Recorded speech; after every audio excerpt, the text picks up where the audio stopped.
Hello everyone, welcome back to my channel. It's your girl Miata back with another soniidecor furniture makeover.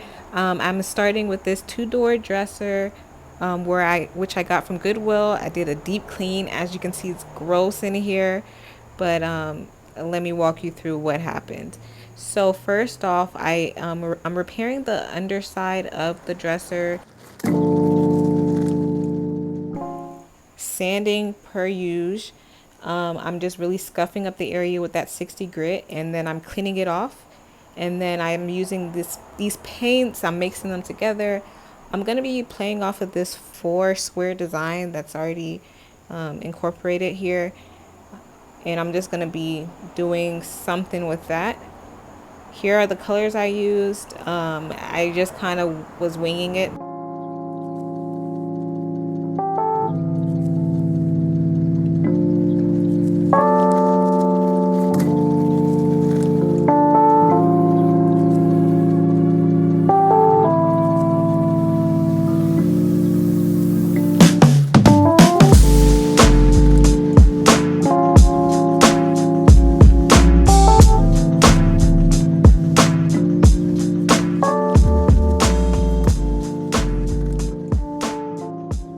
I was thinking I could do like this faux marble thing and just kind of light the lines would be lightened up somehow. Didn't work out. I just stuck to the way I know how to do this marble look, mixing paints and just allowing them to freely move into each other.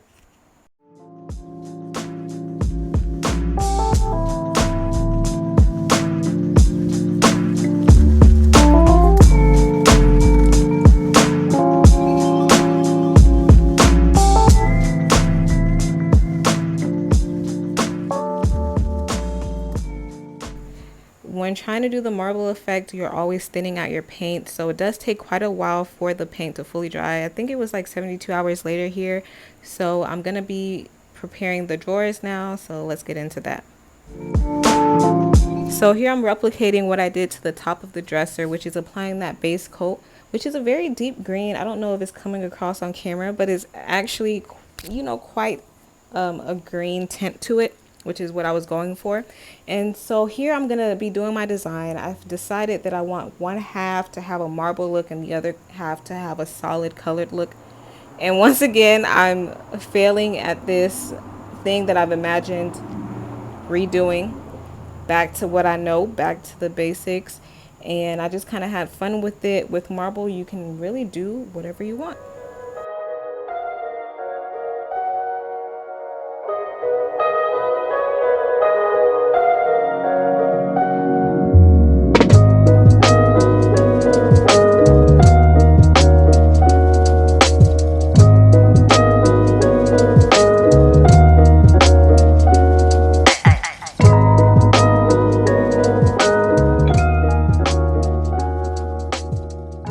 48 hours later, the paint is finally dry. Now it's time to apply some tape so that I can create my gold accent lines. I'm using this 1/8 art tape, not painter's tape, but I should have used painter's tape actually because I didn't like the residue lines, which you'll see later. Anyhow, it did do its job. I'm just touching up some areas here with that base coat that I created, that deep green. And let's just throw some gold on there and have some fun. Yeah, you always want to sand in between coats. Even if I'm not showing you on camera that I'm sanding, I'm always sanding in between coats of paint.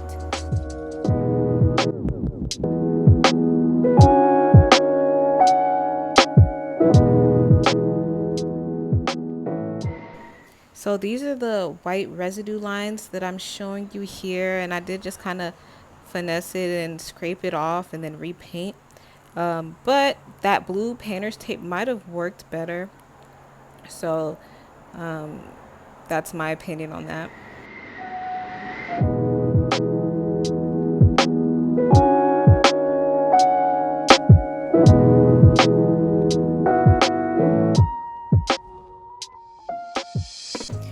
So here I've created false borders because I'm ready to apply my epoxy resin. I don't want it to flow straight off of the surface. So you want to create like a barrier or false border, like I said. So let's get into mixing. So this epoxy that I'm using here is not my first choice, but I believe that the super clear tabletop epoxy was either out of stock or I might not have wanted to pay for it at the time. So I went with this alternative. It's not terrible, but it's not as clear as the other one. But it's okay for that first coat, which is kind of like the primer for all of this. So I'm going to be using the super clear on top of this.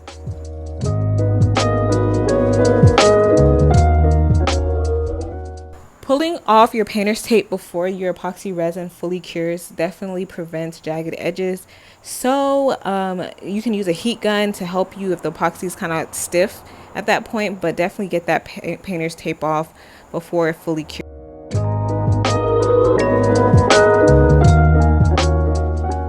So here I pulled the painter's tape off probably a little bit too late. So it already formed those edges that I was talking about, but I sanded that away and I just began with the second coat.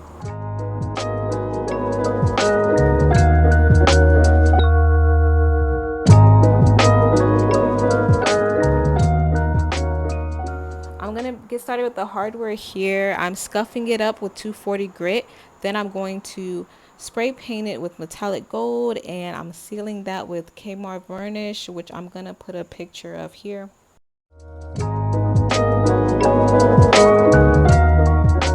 Alright, some time has passed. I can't tell you exactly how much because I'll be taking long breaks in between, but let's just say a few days. This is what the second coat of epoxy looks like. I've already sanded it and I'm getting ready to apply my final coat of epoxy resin. This is the super clear tabletop epoxy that I actually prefer, and it does have a different look to it, so I gotta double check that it's actually the same one, but it looks the same aside from the label. I am going to mix it in one container and then I'm going to be transferring it to another container, and I did use my drill to mix because I definitely want it to be mixed well with no soft spots.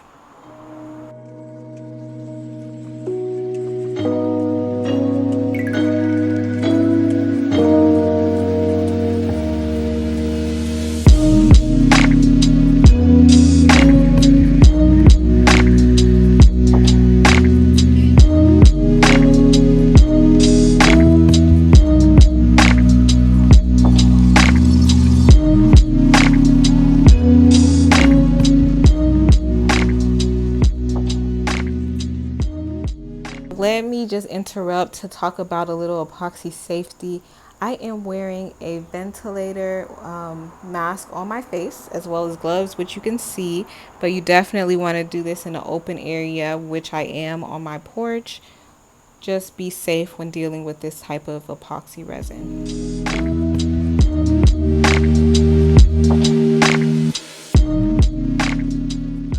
Okay, low-key my second favorite time because it's so therapeutic.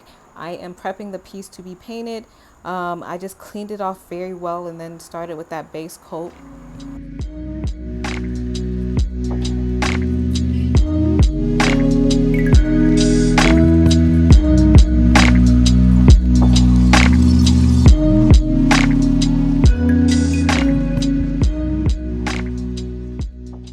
Like I mentioned before, I absolutely sanded in between each coat. I used 320 grit paper and then I just wiped it off.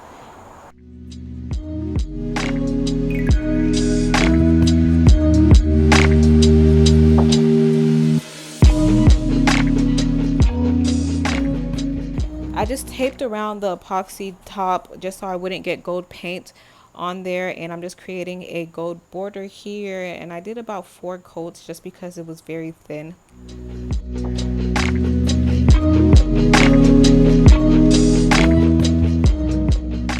My same old go-to furniture sealer, which is that Dixie Belle Best Dang Wax, and here I'm applying with that small brush and I'll let it sit and then I'll wipe it off.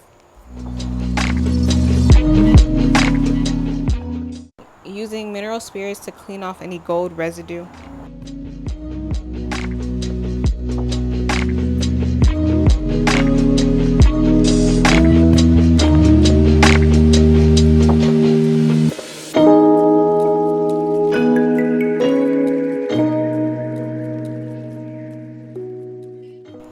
ended up having to do some cleanup on the drawer because epoxy got inside.